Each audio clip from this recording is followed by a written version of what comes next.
créant, il y a plus de 40 ans, la Bibliothèque des Voix, première collection de livres audio en France, ou, comme elle aimait à le dire, de livres parlants, Antoinette Fouque voulait donner à entendre le corps vocal du texte, le corps chantant du texte, revenir en quelque sorte à l'origine de l'écrit, c'est-à-dire à l'oralité. Depuis sa création, la Bibliothèque des Voix s'enrichit chaque année de textes nouveaux, des grands classiques jusqu'aux textes les plus contemporains, et de nouvelles présences, registres, tonalités nouveaux qui élargissent la polyphonie de cette collection. Et parmi les présences nouvelles, Sarah Biasini, comédienne de théâtre, actrice, elle a publié en 2020 aux éditions Stock La beauté du ciel. C'est son premier livre qui a été unanimement salué et par la critique et par le public. La beauté du ciel est un récit autobiographique. Une longue lettre écrite, un peu comme un journal, au jour le jour. Une lettre adressée à sa fille, Anna, dans les mois qui précèdent et ceux qui suivent sa naissance, adressée aussi à sa propre mère, disparue trop tôt, et sans doute en partie adressée à soi-même à ce moment de sa vie où elle s'apprête à devenir à son tour une mère.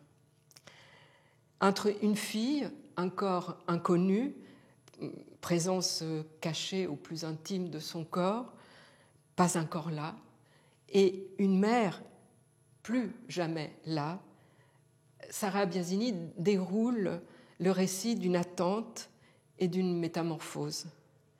Récit pudique, tendre, sincère, mélancolique parfois, on l'a beaucoup dit. Ce qu'on a moins souvent dit, c'est que c'est aussi un texte rieur, rebelle et, mine de rien, subversif. On sait comment naissent les enfants, mais une mère, comment naît-elle ? Comment apprivoiser les doutes, les inquiétudes, les frayeurs irraisonnées liées à la maternité ? Comment devenir mère quand on a perdu la sienne alors qu'on n'avait que 4 ans ? Fille d'une actrice de légende, dont l'image est dans toutes les mémoires, sur tous les écrans, grands et petits, et le nom sur toutes les bouches, et même on l'appelle par son prénom, Sarah Biasini se réapproprie dans la beauté du ciel une filiation, s'inscrit dans un mouvement, dans une continuité qui est celle de la vie de mère en fille. Et la beauté du ciel est aussi un récit de reconnaissance au pluriel et dans tous les sens de ce mot, c'est-à-dire dans le sens de rendre grâce à celle qui, à commencer par sa grand-mère paternelle, par leur présence, par leur amour, par leur sollicitude, l'ont protégé, aidé à grandir et ont adouci le manque vertigineux d'une mère sans prétendre le combler. Et reconnaissance de soi, de la femme qu'elle est en train de devenir, de la métamorphose qui s'accomplit, à la fois au plus secret de son corps et au plus profond de sa conscience. Sarah Biasini va lire un extrait de la beauté, ou des extraits plutôt, de la beauté du ciel. On l'écoute.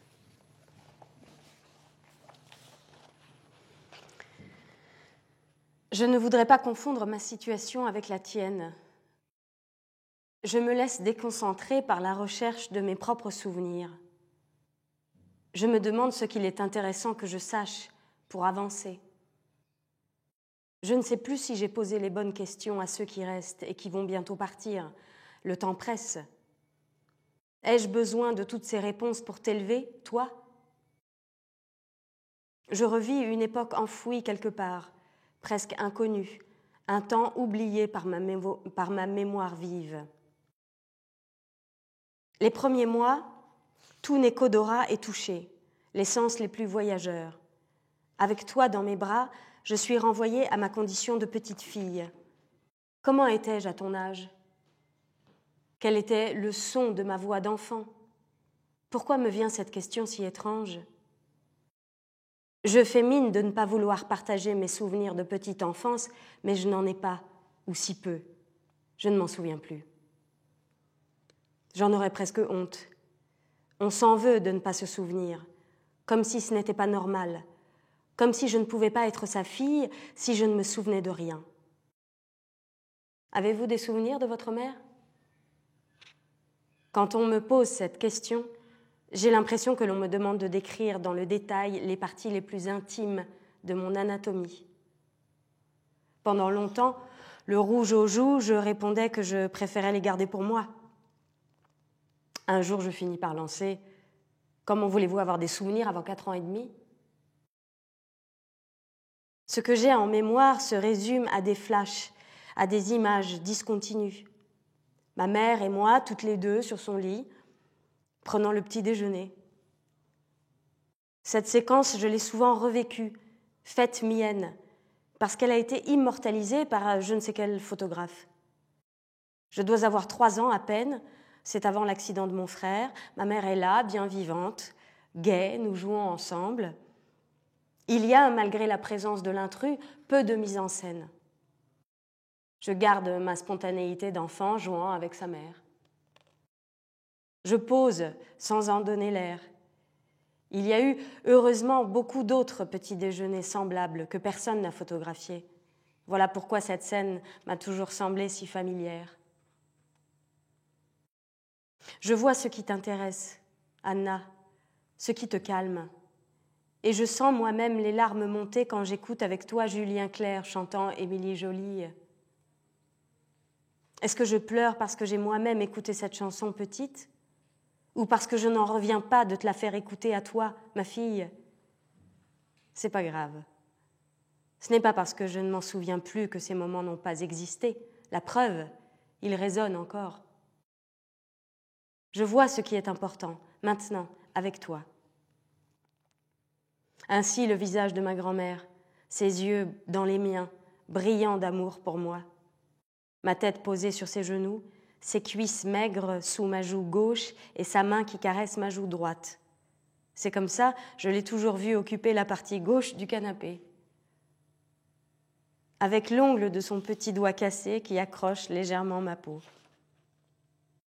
Hier soir, je te sèche après le bain.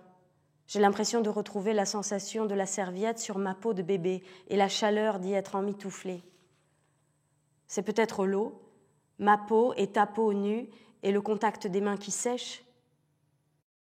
Par toi, je plonge, je replonge et je ressors dans un même mouvement, comme le nageur dans la mer secrète de William Cotswinkle, que ton père est en train de lire, Dieu sait pourquoi. Ce court roman se termine par une non-naissance, un enfant mort-né. Inutile de préciser que je ne le lirai jamais. 1985. Nous jouons à la petite fille que tu ne connais pas. Comment ce jeu arrive-t-il entre Nadou et moi, je ne le sais plus. Je suis la petite fille, l'instigatrice du jeu, et ma nourrice est là pour me poser des questions. Nous y jouons dans le parc, dans les rues, à l'extérieur, en rentrant de l'école, en rentrant de course, en rentrant de n'importe quelle sortie. Je lance « On joue à la petite fille que tu connais pas ?» Le sésame. Nadou rit de son rire doux et haut perché. Le jeu démarre. Sans doute râle-t-elle un peu. Je veux y jouer souvent. Elle n'a pas toujours l'énergie ni la tête à ça, mais ne me refuse presque rien. Alors que je marchais à côté de ma partenaire de jeu, je m'avance de quelques pas pour nous désunir et nous rendre inconnus l'une pour l'autre. C'est « Excusez-moi, mademoiselle » enclenche la partie. Je me retourne, après avoir pendant quelques secondes fait mine de ne rien entendre. « Qu'est-ce que vous faites ici ? D'où venez-vous ? Où allez-vous ? Que faites-vous dans la vie ? » Je réponds aux questions, même si dans l'intitulé du jeu il y a « petite fille », je joue à être adulte, évidemment, ou suffisamment grande pour marcher seule dans la rue. Des libertés, des responsabilités, le temps de quelques minutes, des choses de grandes personnes à accomplir, inventer une vie et s'y croire. J'attendrai avant de te dire que j'ai souvent voulu te prendre sous le bras et partir au bout du monde, que l'idée m'a traversée de ne pas t'inscrire à la crèche, de te garder avec moi jusqu'à ton entrée obligatoire en maternelle, de te faire les premières années d'école, te garder pour moi seule, m'enfermer avec toi, comme j'aurais voulu le faire avec ma mère et maintenant avec ma grand-mère, jusqu'à la fin. T'avaler toute crue. Je suis tantôt ta mère, tantôt ton enfant. Je voudrais être toi, petite à nouveau. Je redeviens la petite fille qui veut courir dans les bras maternels. Alors même que je dois être adulte, je surprends chez moi des besoins d'enfant. Comme toi, je voudrais avoir ma mère en permanence avec moi. Je te jalouserais presque. J'appelle ma grand-mère aussitôt, elle est là, nuit et jour. Je voudrais m'installer chez elle, aller vivre chez mes grands-parents, en profiter jusqu'au bout, le temps presse. Je veux lui dire déjà à quel point elle me manquera. Elle me caresse. Il ne faudra pas que tu pleures, ma chérie. Tu te souviendras de tous les bons moments vécus, de tout l'amour. Je lui réponds, bien sûr, mamie. En serrant dans mes mains ses omoplates saillantes à fleur de peau, je fléchis légèrement mes genoux pour être à sa hauteur, ma bouche sur sa joue, mon nez dans son cou. Je ferme les yeux, je mémorise son corps, la texture de sa peau, son parfum Jean-Louis Scherrer. C'est étrange de se dire au revoir alors que tout le monde est encore en vie. C'est une seconde nature chez nous. Prévoir le pire, dire les choses avant qu'il ne soit trop tard. Je confonds mes besoins et les tiens, ma fille. Tu vas garder ta mère, ton frère, et si ça ne se passe pas ainsi, tu y arriveras quand même. Je m'occupe de toi comme si tu étais moi, parce que j'ai tant l'impression de savoir ce dont tu as besoin, comme si tu allais me perdre. Comment puis-je être à ce point submergée ? Je veux rendre tout ce que j'ai reçu et qui m'a permis d'arriver jusqu'à toi. Ça n'ira pas, ce sera trop. Je vais apprendre à mesurer, à t'écouter. Les choses vont rentrer dans l'ordre. Je caresse ton front, la naissance de tes cheveux, comme mon père l'a fait avec moi. Aujourd'hui, je m'agenouille devant toi, debout. Je dis ton prénom pour attirer ton attention, que le temps s'arrête. Je te regarde droit dans les yeux. Je murmure. Je prends tes joues dans mes mains. Rassure-toi, je te relâche, tu repars jouer. Tout cela ne dure qu'un instant. 3 secondes, tout au plus. Beaucoup plus rapide que le temps qu'il me faut pour trouver les mots justes et mettre au clair ce que je ressens à ce moment-là. Toi qui joues simplement avec le cordon de la capuche de mon sweat, tu sais déjà quel genre de mère je suis, je le vois bien. À ma façon de t'embrasser, de te regarder, de t'attraper. Tu sens déjà que j'en fais trop, tu as compris. Tu me repousses, je t'obéis, j'essaie de me calmer. Je t'embrasse non seulement par plaisir, mais aussi par peur que cela ne s'arrête brusquement, comme si c'était la dernière fois. Ça fait mal d'aimer à ce point. C'est un amour craintif. Il faudrait arrêter d'avoir peur. Cet amour-là est juste un peu plus fort que les autres, c'est tout.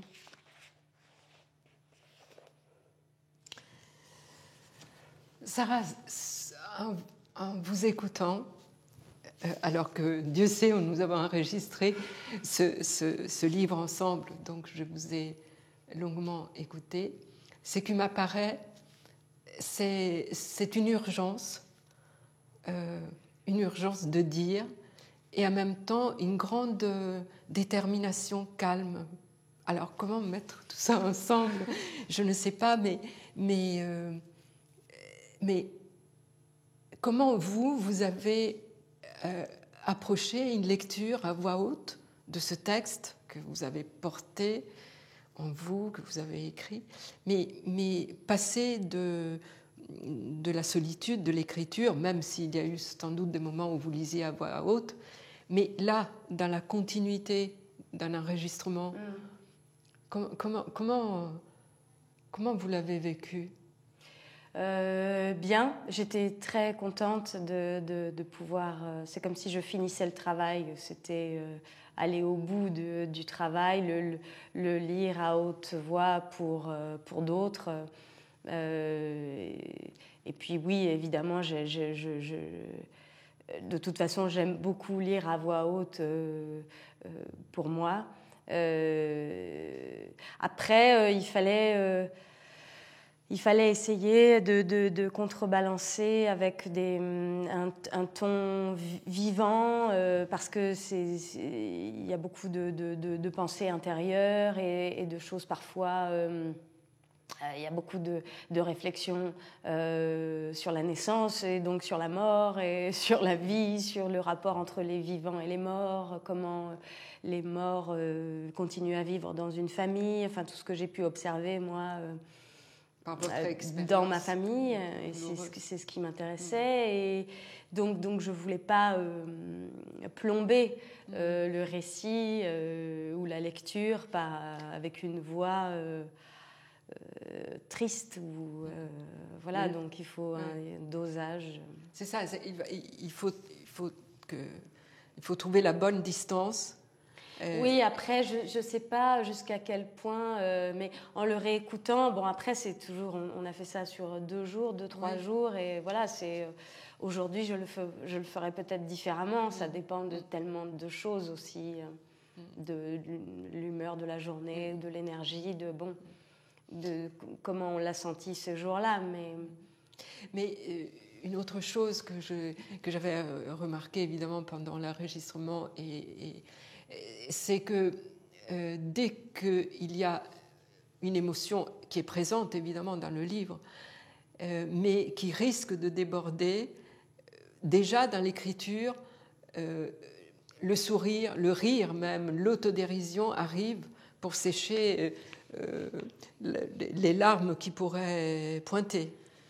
Oui, parce que c'est ma vision. Enfin, j'essaie d'avoir cette distance-là, parce que sinon c'est invivable. Alors autant en rire un peu, quoi. Et puis une dernière chose à laquelle, que je tiens à souligner, parce que effectivement le livre a eu un énorme succès. Très mérité, mais on a davantage insisté sur le côté mélancolique, enfin sur la tristesse qui est réelle dans le livre, mais pas assez probablement sur cette rébellion qui serpente comme ça à travers tout le livre, c'est-à-dire c'est une jeune femme qui est en train de s'affirmer. C'est ça que moi j'ai lu. Oui, mais tant mieux. Moi, en le faisant, je réalisais pas. Enfin, moi, j'essaie. Voilà, mais tant mieux si vous l'avez vu comme ça. Et oui, c'est vrai que, en tout cas, j'ai essayé de toute façon, je prends la parole. Donc, c'est de toute façon une affirmation de soi. Et j'ai pas. Ça n'est pas un roman, c'est un récit. Donc oui, c'est une prise de parole. C'est vrai. Et puis cette chose incroyable qui arrive, par exemple, dans l'extrait que vous nous avez lu, c'est-à-dire que vous êtes,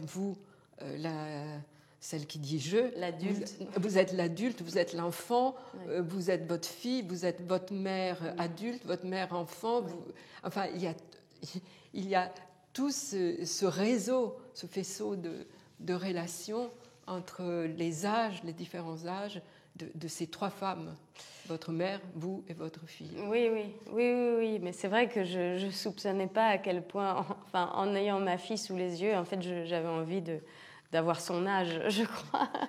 Et je la regardais et je voulais retrouver l'innocence, l'insouciance de cet âge-là. Voilà. Merci beaucoup, Sarah. C'était un bonheur de vous entendre. Merci, Francesca. Merci à vous.